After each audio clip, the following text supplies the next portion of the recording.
जो इतना बड़ा बड़ा मतलब वादा किए थे मोदी जी, वो तो सारा ऑन कैमरा है, देखने की चीज़ है। आज तक बताइए कि एक भी वादा पूरा हुआ है? राहुल गांधी जी जितने भी भाषण देते हैं, न जुमला बोलते हैं, न झूठ बोलते हैं, और ना देखिए तरह तरह की बात घुमाते तो बिल्कुल नहीं है। आपको क्या लगता है कि राहुल गांधी जी प्रधानमंत्री के हकदार हैं? पहले राहुल गांधी को भारत की नागरिकता मिली है कि नहीं, ये कंफर्म कर दे चाचा, हम मान जाएंगे कि वो प्रधानमंत्री बन जाएंगे। तो आपके हिसाब से आप किसे देखना चाहते हैं? देखिए, केंद्र में तो बिल्कुल वह मोदी को देखना चाहिए, क्योंकि विपक्ष में वैसा कोई नेता नहीं है जो कि मोदी को टक्कर देगा। हम अनुभव परिपक्वता रहता, लेकिन वो परिपक्वता है नहीं, तो मिला सोना चांदी का चम्मच लेकर जन्मा है, कहाँ से होगा? पहले वार्ड से लड़काना चाहिए था। जी नमस्कार, आप देख रहे हैं न्यूज़ 24। मैं वेद सिंह अभी मौजूद हूँ पटना जंक्शन पे। जैसा कि आप सभी को पता है कि 2024 आ चुका है और ज्यादा दिन नहीं रहा है लोकसभा चुनाव में। तो आज मैं आया हूँ और लोगों से बीच में बात करना चाहूंगा और पता करना चाहूंगा कि उनके हिसाब से वो किसे प्रधानमंत्री के तौर पर देखना पसंद करेंगे। जी, क्या लगता है कि आप किसे प्रधानमंत्री के तौर पर देखना पसंद करेंगे? भाजपा के जितना कैबिनेट के मंत्री है ना, उसको छोड़ के बाकी दूसरा कोई भी आएगा उसको देखना पसंद करेंगे। क्यों? आप एक बात बताइए, युवा से लेकर के किसान के प्रति, देश के पूरा नागरिक के प्रति, राष्ट्रहित के प्रति जो इतना बड़ा बड़ा मतलब वादा किए थे मोदी जी, वो तो सारा ऑन कैमरा है, देखने की चीज़ है। आज तक बताइए कि एक भी वादा पूरा हुआ है? एक भी वादा मोदी जी का मोदी जी ने कहा था कि राम मंदिर बनवाएंगे, लेकिन राम मंदिर बन भी गया। उनका सबसे बड़ा वादा। मोदी जी का मैनिफेस्टो निकाल के दिखाइए, कहाँ है? कहाँ है मोदी जी का मैनिफेस्टो? कहीं ना कहीं सूत्रों के हवाले से ऐसा खबर आता है। छोड़िए ना यार, सूत्र क्या है? सूत्र कहेगा कि हमरा मारने लगा, सूत्र मरा गया, गजब है। सूत्र मत दिखाइए, मैनिफेस्टो कागजी दिखाइए कि कागजी मोदी जी कहाँ बोले। मोदी जी बोले थे 2 करोड़ युवाओं को रोजगार देंगे प्रत्येक साल, 15-15 लाख। तो उसको तो गृह मंत्री जी उनको तो जुमला कर दिए, कुछ वैल्यू न दिए, सदन में बोल दिए कि ये तो जुमला था। दूसरा बात है कि किसान के जितना आय था उसको दुगनी करने की बात बोली थी, ठीक है। देश की उन्नति की बात की थी, देश को इकोनॉमी जो अर्थव्यवस्था है हमारा देश का, उसको सुधारने की बात की थी, ठीक है ना। और ये बताइए कि आज हमारा देश का जो 55 लाख करोड़ कर्जा था, आज कहाँ से कहाँ पहुँच गया। रात दिन तो दिखाया जा रहा है, IMF के रिपोर्ट भी बता रहा है कि 200 प्लस पहुँच गया है। तो अभी ये सब देखते हुए बताइए कि मोदी जी को हम वोट कैसे देंगे? तो आपका कहने का मतलब आपके हिसाब से राहुल गांधी जी को मिलना चाहिए मौका। सुनिए, पहले राहुल गांधी जी अगर बनते हैं तो देश का गौरव का बात होगा। राहुल गांधी जी का अगर लॉजिकली बात देखिएगा तो, देखिए हल्ला करने की बात नहीं है, लॉजिकली अगर देखिएगा, राहुल गांधी जी जितने भी भाषण देते हैं, न जुमला बोलते हैं, न झूठ बोलते हैं, और ना देखिए तरह तरह की बात घुमाते तो बिल्कुल नहीं है। और जितना बात बोलते हैं उतना लॉजिकली बोलते हैं, फैक्ट बोलते हैं कि देश को क्या चाहिए, किसानों को क्या चाहिए, स्टूडेंट को क्या चाहिए, हमारा देश का श्रमिक है उसको, मजदूर को क्या चाहिए। अभी एक भी बात बताइए कि राहुल गांधी एकदम बनना चाहिए, राहुल गांधी प्रधानमंत्री के हकदार हैं। जी, आपको क्या लगता है कि राहुल गांधी जी प्रधानमंत्री के हकदार हैं? पहले राहुल गांधी को भारत की नागरिकता मिली है कि नहीं, ये कंफर्म कर दे चाचा, हम मान जाएंगे कि वो प्रधानमंत्री बन जाएंगे। जी, नागरिकता मिली है या नहीं है, ये तो बहुत बड़ा बात बोल रही है। 1 मिनट, नागरिकता कैसे मिलता है? 5 उदाहरण देके बताइए आप। जी, इधर आगे आके बोले जी, क्या बोल रहे हैं? नागरिकता कैसे मिलता, नहीं मिलता। नागरिकता मिलने के लिए देखिए सब बहुत सारा नियम है, लेकिन एक मुख्य नियम है कि आप भारत का मतलब जैसे आपके पूर्वज में से कोई हो, चाहे हो आपके दादा दादी हो, नाना नानी हो, तो आप उनके रिलेटिव से हैं तो आपको भारत की नागरिकता मिल जाएगा। आप लगातार 7 साल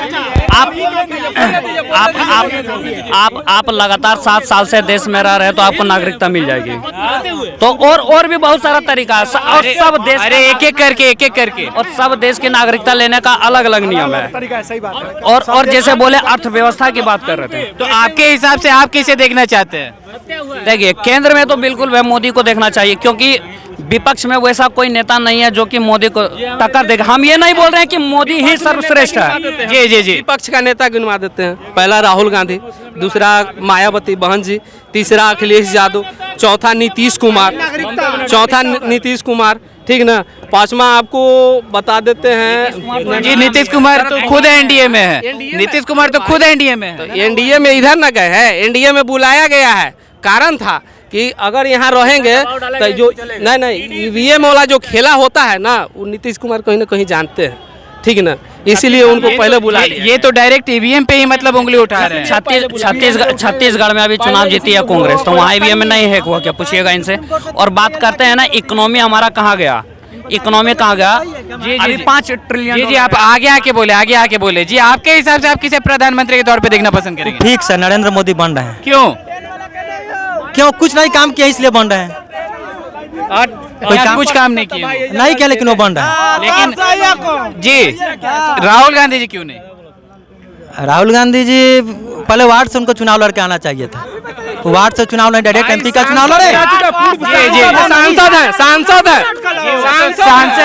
पहले वार्ड में करना चाहिए था। गांव में हो भाई बांट के चुनाव, ये गांव में अटकल लग सांसद बनल तो गांव में अटकल है। प्रधानमंत्री था, समझ गए ना? वार्ड के बाद क्या यही दिक्कत है। वार्ड से लड़के आता तो अनुभव परिपक्वता रहता, लेकिन वो परिपक्वता है नहीं तो मिला सोना चांदी का चम्मच लेके जन्मा है, कहाँ से होगा? पहले वार्ड से लड़का आना चाहिए था। ये अभी बाढ़े में है, ये अभी गाँव में पड़ रहा है बाढ़े में। ऊपर न जाओ। चैनल पर बोला है लोग कि चुनाव आयोग बिहार में लालू यादव चाहे तेज रफ्तार तेजस्वी सरकार चाहिए। बिहार की नहीं है, प्रधानमंत्री पूरे देश की बात चल रही है। प्रधानमंत्री की बात बता रहे हैं आप। कोई भी के लिए बोले हैं कि भाई जी को बोलिए। जंतर मंतर पर खोज रहा है लोग चुनाव आयोग को। चुनाव आयोग वाला को मोदी जी को ईवीएम के लिए जंतर मंतर पर खोज दाखिल कराइए डिस्ट्रिक्ट कोर्ट सिविल कोर्ट में पटना, पहले पीआईएल दाखिल करें। जी आराम से ऊपर कोई भी हो, बिहार में आरजेडी चाहिए, बीच में हम हैं। हाँ ठीक है, लेकिन यहाँ प्रधानमंत्री का बात चल रहा है। जी बताएं क्या बोल रहे थे आप? बोल रहे हैं पहले तो देखिए राहुल गांधी जी को अपमानित कर रहे हैं कि वार्ड को चुनाव लड़ना चाहिए। अगर वो वार्ड के लड़ने के लिए इनको अथी है तो इसका मतलब कुछ नहीं है। मेंबर ऑफ पार्लियामेंट है ना वो। इनको जी देखिए अंधभक्ति का कोई दवाई नहीं होता है। और एक बात और है, किसी भी पार्टी के प्रति किसी भी जी अपनी भी अब हो रहा है, कोयलों के ढो रहा है, साइकिल चला रहा है कोयला वाला, चुनाव आते ही 72,000 करोड़ के स्कीम वाला के जानते हैं, वॉशिंग मशीन में ढोआ जा रहा है। पूजो कर रहा है तो भाई पैसा हो जा रहा है का? हम ही पूछना चाहते हैं, काला धन हो रहा है का? जितना 200 करोड़ 500 करोड़ 72,000 करोड़ 39,000 करोड़ और लालू जी के 30,000 करोड़, तो लालू जी तो कहे कि निकाल कर दो ना भाई, हमरा दे, वही में से दे हमरा, तो क्या हो गया? निकालने में भार पड़ रहा है। 6,000 करोड़ का फिर तेजस्वी यादव का फिर बोला था कि 6,000 करोड़, तो 6,000 करोड़ भाई तेजस्वी यादव को दे ना, तो काला बिहार का मुख्यमंत्री बनेगा? पेंशन मिल रहा है परिवार को। पैसा आखिर पैसा क्या हो रहा है, हम ये जानना चाहते हैं। ये जाना मोदी जी कहे थे प्रधानमंत्री बनने से पहले कि हम देश में काला धन लाएंगे, देश को उन्नति की ओर पहुंचाएंगे। ये बताइए कि इतना पैसा काला धन आया, नोटबंदी हुआ, सारा कुछ हो गया, ठीक है ना? हर नेता के यहाँ रेट पड़ रहा है, किसी के यहाँ 500 करोड़, किसी के यहाँ 5,000 करोड़ निकल रहा है। वो पैसा हो रहा है का? पैसा कहाँ गया? पैसा गया कहाँ? जी आप क्या बोल रहे हैं? जैसे ये पैसा कहाँ गया? पैसा देखिए, पैसा तो आरबीआई छापती है। 55 लाख, रुक जाओ भाई, 55 लाख करोड़ जब मोदी जी प्रधानमंत्री श्री मनमोहन सिंह जी छोड़े थे तो उस समय देश पर 55 लाख करोड़ का कर्जा था। ये हमारे माननीय सांसद लोग लोकसभा में बोल रहे हैं, सदन में बोल रहे हैं।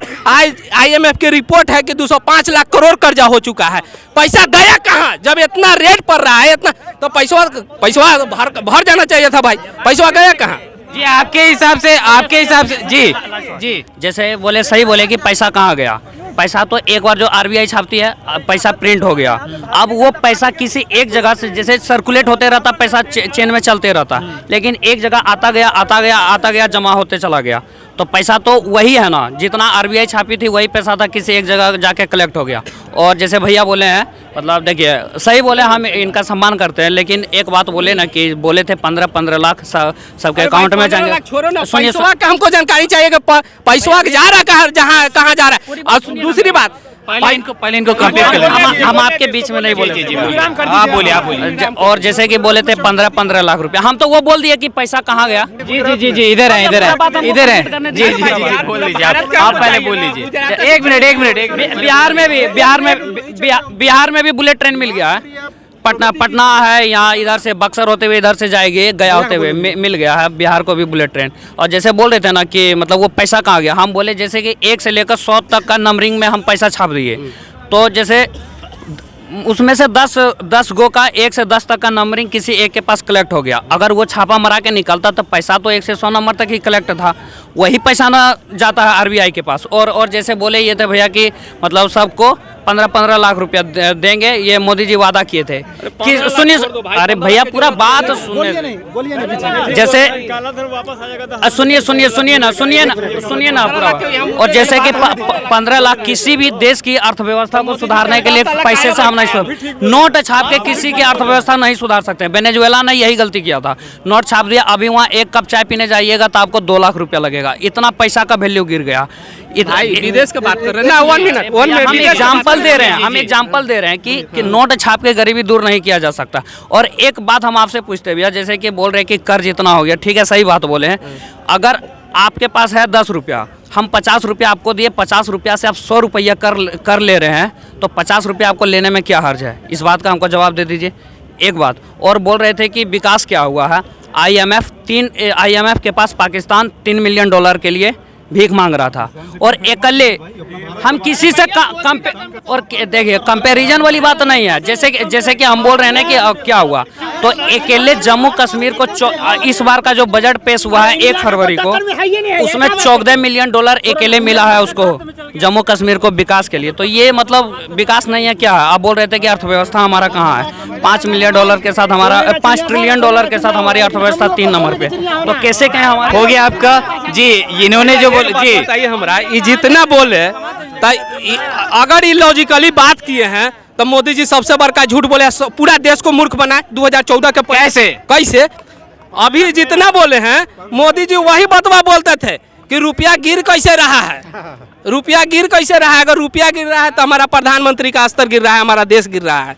जो तो भाई साहब भाग रहे हैं जी। पाकिस्तान की बात कर रहे हैं तो भारत के मुसलमान अगर मुद्देगा तो पाकिस्तान दह जाएगा, भारत के मुसलमान अगर मुद्देगा ना तो पाकिस्तान दह जाएगा।